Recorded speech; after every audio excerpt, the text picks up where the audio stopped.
Our second option is to actually buy offsets, purchase allowances from the other cooperatives that these gentlemen were talking about that don't need them. The ones we're going to get into in a minute or two, but on the east or west coast where there is more hydropower. So we can buy from them. We're going to trade dollars across the United States. We're going to end up paying more. Those entities that have more renewable resources are going to gain dollars from us in the Midwest. And our third option is simply a combination of those two options. So the Waxman-Markey legislation is the legislation that has already passed the House of Representatives. And the next topic I'd like to just touch on is what's the impact on you? And I don't know if you're a member of People's Cooperative Services or if you're a Rochester Public Utilities member or if you're from somewhere further away. But if you're in the Midwest, this is generally going to be what's going to apply to you.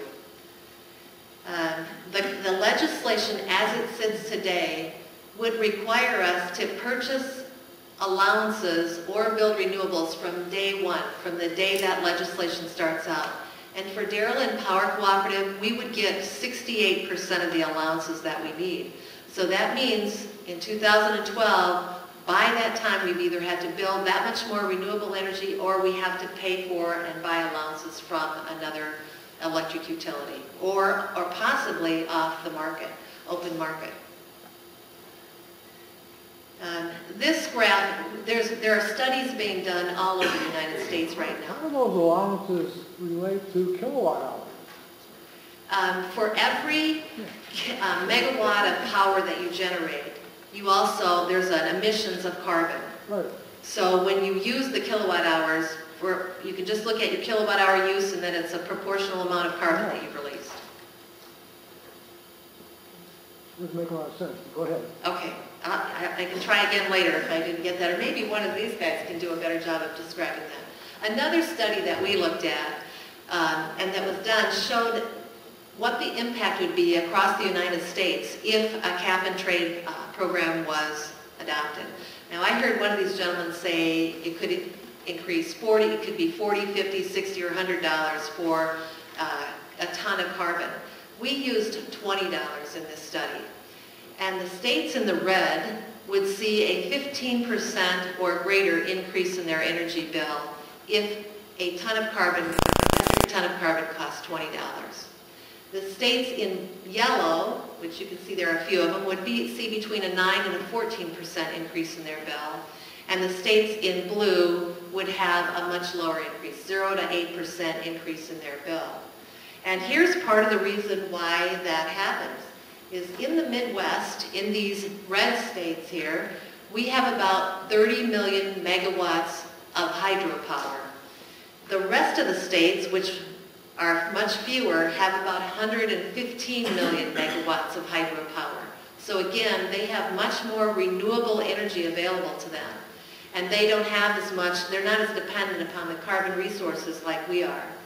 So they're going to have, and not have to pay as much to, quote, fix this carbon problem as we are here in the Midwest. Oops, put it back up. Dairyland Power itself commissioned a study through the Electric Power Research Institute and said, what's it going to cost us at Dairyland? Because that's really the big question. It's such an open-ended question. What's it going to cost us? And no one knows the answer to that. So we again assumed a range between $20 per ton to $50 per ton. And if you're an average energy user in the Midwest, using about 1,000 kilowatt hours a month on your bill, in 2012, when this legislation first starts, your bill will go up anywhere from $100 to $250 in a year. As we move out into the future, and remember that cap on carbon goes down, so we either have to buy more allowances or build more renewable, those costs are going to go up. So in 2030, the predictions are that the impact on your bill will be closer to $1,000. On the right-hand side of the screen, we just use the same scenario for a farm where we serve in a rural area. So this is a farm using about 10,000 kilowatt hours per month. The immediate impact is between $1,000 and $2,500 a year increase in costs. So these are the issues that we're dealing with our legislators. And we're actually out asking our members to join us in this campaign. We don't believe we can necessarily stop a cap and trade legislation from being passed. But what we want to do is influence that legislation so it's passed in a manner that doesn't negatively impact us in such a, significantly at least.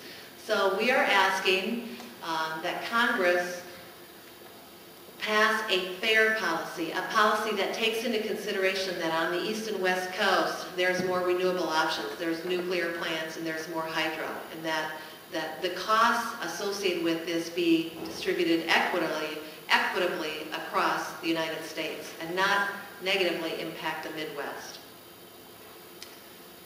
We're also asking our legislators to pass legislation that is affordable. We need to improve the environment while keeping energy costs affordable. And if we're talking about thousands of dollars increases in bills to our members, it's no longer affordable. So we're asking Congress to create a price ceiling that protects customers from any kind of dramatic cost increase. The Office of Management and Budget came out with a prediction that the cap and trade legislation would cost a postage stamp a day. So we're asking them to put that in the legislation. If it's a postage stamp a day, put it in the legislation. Put that guarantee in the legislation. And lastly, we're asking that oops, I'm sorry, I just went the wrong way. That the goal be achievable. It has to be realistic and it has to be in sync with today's available technology. Across this nation, we've spent billions of dollars on coal plants. And so we shouldn't, it's not a good business decision to abandon those resources. If we're going to spend dollars, let's spend dollars putting those into research to help us find and develop clean coal technology. And so that's the last thing that we're asking Congress to do. And we have a website set up, www.ourenergy.coop, where you can go onto that website and sign up. And you can read through there, and what we do is, through emails, we communicate with our legislators. We send them questions and comments and emails with the names of the members, the people that are concerned about these issues through this website. And that's it for my presentation. Thank you very much.